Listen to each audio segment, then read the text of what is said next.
हनुमान चालीसा बहुत शक्तिशाली है, जो कि गोस्वामी तुलसीदास जी ने लिखी है। और तुलसीदास जी वो महान आत्मा है जो हनुमान जी के दर्शन तो करते ही हैं, साथ साथ में भगवान श्री राम के भी दर्शन उन्होंने किए। इस कलयुग में हनुमान जी के दर्शन और साथ में श्री राम और भगवान लक्ष्मण जी के दर्शन, दोनों के दर्शन उन्होंने किए हैं। और उन्हीं की कृपा से तुलसीदास जी ने हनुमान चालीसा लिखी है। हनुमान चालीसा जिस समय तुलसीदास जी ने लिखी थी, उस समय वो उनके जो शब्द थे, एक एक शब्द में ऊर्जा थी, और आज भी उन्हीं शब्दों में ऊर्जा है। सिर्फ उस ऊर्जा को जागृत करने की आवश्यकता होती है। अगर आप ये सोचिए कि जेब में हनुमान चालीसा रखी है और भूत प्रेत, अगर आपके ऊपर कोई भूत प्रेत की सवारी आ रही है, यानी भूत प्रेत अगर आपके ऊपर है तो वो भाग जाएगा, तो ऐसा नहीं है। हनुमान चालीसा और उनके जो शब्द हैं, जो उनकी ऊर्जा है, तुलसीदास जी द्वारा जो हनुमान जी की कृपा से उसमें जो ऊर्जा डाली गई है, उस ऊर्जा को जागृत करने की आवश्यकता होती है। उसी के बाद हनुमान चालीसा कार्य करना शुरू करती है। हनुमान चालीसा का कैसे पाठ करें कि हनुमान चालीसा का पूर्ण फल प्राप्त हो।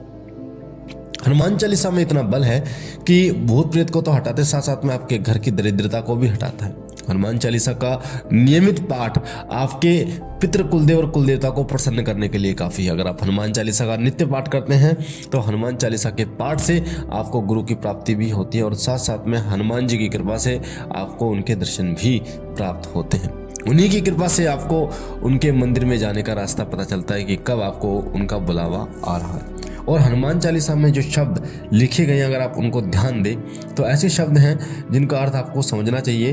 कई लोग हनुमान चालीसा का पाठ ऐसे उठाकर शुरू कर देते हैं, चलते फिरते शुरू कर देते हैं, ऐसे ही शुरू कर देते हैं। उन लोगों के लिए मैं खास तौर पर बता दूं, हनुमान चालीसा में स्वयं वर्णित है कि किस तरीके से हनुमान चालीसा का पाठ करना चाहिए। जैसे संकट ते हनुमान छुड़ावे, मन कर्म वचन ध्यान जो लावे, यानी संकट से हनुमान छुड़ावे। जो भी आपका संकट होगा उस सभी संकटों को हनुमान जी नष्ट करेंगे, पर कब करेंगे? मन कर्म वचन ध्यान जो लावे, यानी मन से। जब आप हनुमान चालीसा का पाठ करें तो मन से करें, कर्म से करें, पूर्ण ध्यान से करें, वचन से, यानी संकल्प लेकर आपको करना है, और पूर्ण ध्यान हनुमान जी के चरणों में आपका होना चाहिए।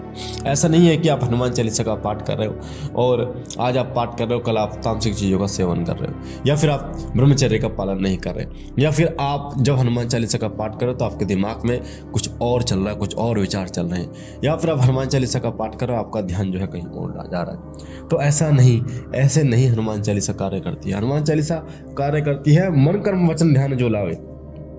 आपको मन, कर्म और वचन और ध्यान से हनुमान जी के समर्पण करना होगा खुद को, तब हनुमान चालीसा पाठ करो तो हनुमान चालीसा उस समय कार्य करती है। नासे रोग हरे सब पीरा, जपत निरंतर हनुमत वीरा। जो हनुमान जी के हनुमान चालीसा का जाप करता है, हनुमान जी के नाम का जाप करता है, उसके सभी जो पीरा हैं, जो नष्ट करते हैं हनुमान जी, जो कष्ट हैं वो हनुमान जी नष्ट करते हैं। भूत पिशाच निकट नहीं आवे, महावीर जब नाम सुनावे। जब भूत पिशाच जो है ये कभी निकट नहीं आ सकते जो व्यक्ति हनुमान चालीसा का नित्य पाठ करता है। पर हनुमान चालीसा का पाठ आपको कैसे करना है, मैं दोबारा बता रहा हूँ, मन लगाकर आपको करना है। यानी ऐसा नहीं होना चाहिए कि आप हनुमान चालीसा का पाठ करें, आपके ऊपर कोई दबाव है, आपके ऊपर ऐसा है कि जल्दी से हनुमान चालीसा खत्म और मैं निकलूँ, मैं अपने काम धंधे पर जाऊँ, ऐसा नहीं। यानी मन से करना है, कर्म से करना है, वचन लेके, संकल्प लेके आपको करना है, तब हनुमान चालीसा जो है वो कार्य करती है। ये तो आपने सुना होगा कि जहाँ पर रामायण का पाठ होता है वहाँ पर हनुमान जी विराजमान होते हैं, और यही चीज़ हनुमान चालीसा में वर्णित है कि प्रभु चरित्र सुनवे को रसिया, राम लखन सीता मन बसिया। यानी जो भगवान श्री राम हैं उनके चरित्र, उनकी महिमा का गुणगान सुनने के लिए हनुमान जी सदैव तत्पर रहते हैं। रसिया यानी कि उनके रस को, उनके नाम रूपी रस को पीने के लिए सदैव तत्पर रहते हैं। इसीलिए भगवान हनुमान जी ने भगवान राम और लखन और माता सीता को अपने मन में धारण किया। कुछ लाइन और हैं हनुमान चालीसा में जो आपको समझनी चाहिए, जैसे जो 100 बार पाठ करे कोई, छूटे ही बंदी महासुख होई। 100 का मतलब है 100 बार। जो हनुमान चालीसा का 100 बार पाठ करता है, जो हनुमान चालीसा को 100 बार जाप करता है, पाठ करता है, उसके सभी कार्य सिद्ध करते हैं हनुमान जी। और हनुमान चालीसा का जो 100 बार पाठ करता है वो लगातार उनको करना होगा, या फिर आप हनुमान चालीसा का पाठ करते हैं तो आपको पूर्ण नियमों के साथ हनुमान चालीसा पाठ करनी होगी। जो यह पढ़े हनुमान चालीसा होए सिद्धि साखी गौरीसा। गौरीसा यानी घर, जो हनुमान चालीसा का पाठ करता है उसकी जो घर है उसमें सुख शांति होती है और हनुमान जी सदैव उनके घर में कृपा करते हैं। जब आप हनुमान चालीसा पढ़ते हैं तो तुलसीदास हरि चेरा कीजिए नाथ हृदय में डेरा। जहाँ पर आप ये लिखा हुआ है तुलसीदास, यहाँ पर आपको अपना नाम बोलना है, क्योंकि हनुमान चालीसा का जो पाठ करते हैं अगर आप तुलसीदास जी का नाम लेते हैं तो उनकी ऊर्जा जो है हनुमान चालीसा को उनको समर्पित, उनका कुछ अंश जो है वो पुण्य का कुछ अंश जो है वो तुलसीदास जी को समर्पित हो जाता है। अपना नाम लेते तो वो सदा यानी आपको ही समर्पित होता है। तुलसीदास सदा हरिचेरा, जो भी आपका नाम है आपको अपना नाम बोलना, कीजिए नाथ हृदय में डेरा, कीजिए नाथ हृदय में डेरा। तो हनुमान चालीसा अपने आप में अद्भुत है, पर निर्भर करता है आपके ऊपर कि आप इसे किस तरीके से पाठ करते हैं, कितनी श्रद्धा से पाठ करते हैं, संकल्प से पाठ करते हैं, किन नियमों का पालन करके पाठ करते हैं। तो हनुमान चालीसा का पाठ कीजिए और अपने जीवन को सुखमय बनाइए।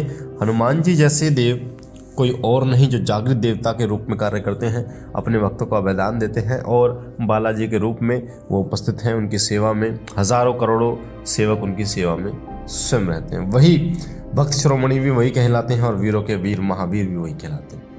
तो मुझे आशा ये जानकारी आपको पसंद आई होगी। पहली बार चैनल पर तो चैनल को सब्सक्राइब कीजिए, बेल आइकन को दबाकर लाइक कीजिए, शेयर कीजिए। बाकी बाबा भोलेनाथ और हनुमान जी सदैव आप पर कृपा करें, आपकी झोली भरते रहें। हम मिलते हैं एक नई जानकारी के साथ, तब तक के लिए ओम नमः शिवाय, ओम नमः शिवाय, ओम नमः।